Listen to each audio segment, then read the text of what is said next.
Hello all. ఏం చూపిస్తున్నావు, ఏంటి ఇదంతా అనుకుంటున్నారా? ఒక్క నిమిషానికే అనిపిస్తే 4 ఇయర్స్ నుంచి ఇవి మేము ఫేస్ చేస్తున్నాము. అసలు మీ లైఫ్లో చెత్త వేయడానికి అంటే చెత్త ఇది చేయడానికి మీరు ఎంత టైం స్పెండ్ చేస్తారు? దానికి టైం స్పెండ్ ఏముంది, డైలీ వస్తాడు మా 50 రూపాయలు, నెలకి 50 రూపాయలు, గ్రౌండ్ ఫ్లోర్ అయితే 50 రూపాయలు, ఫస్ట్ ఫ్లోర్ అయితే 150. అలాగా ఒక్కరోజు రాకపోయినా కరెక్ట్ టైంకి డబ్బులు తీసుకుంటాడు, కానీ రారు అని వాళ్ళ మీద అరుస్తాం కదా. కానీ ఇక్కడ అలా ఉండదు.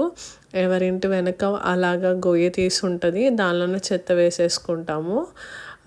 అవి ఎండిపోయినాక ఇట్లా కాల్చేస్తారనమాట.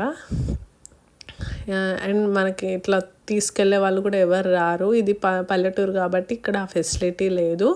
అదే కొంచెం సిటీలో అయితే డ్రై చెత్త వేరు, తడి చెత్త వేరు అని సపరేట్గా పెడతారు. ఇన్ కేస్ మీరు అంతా ఒక దాంట్లో వేస్తే అస్సలు తీసుకెళ్ళరు, కొట్టినట్టుగా అక్కడే పెట్టి వెళ్ళిపోతారు అనమాట. అంత స్ట్రిక్ట్గా ఉంటారు.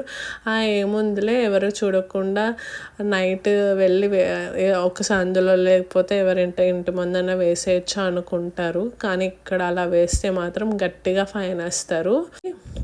ఎండాకాలంలో ఓకే, కానీ వర్షాకాలంలో చాలా ఇబ్బంది అయిపోతుంది. ఎందుకంటే వర్షానికి తడిచి ఆ చెత్త అనేది కాలదనమాట, అలా ఉండిపోతుంది. వర్షాకాలం ఒక 6 months ఇబ్బంది పడాల్సిందే.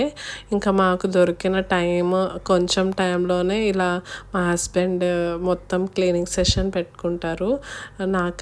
తనే ఎక్కువ చూస్తాడు వెనక అదంతా క్లీనింగ్. ఎందుకంటే క్లీన్గా పెట్టుకోకపోతే మళ్ళీ దోమలని, ఫంగస్ అని అవన్నీ ఉంటాయి కదా. ఎప్పుడు క్లీన్ చేస్తూనే ఉంటారు. చూడండి, వర్షాకాలంలో నాచు చూడండి ఎంత ఒక డోర్ మ్యాట్ లాగా మెత్తగా తగులుతుంది అనమాట కాళ్ళకి.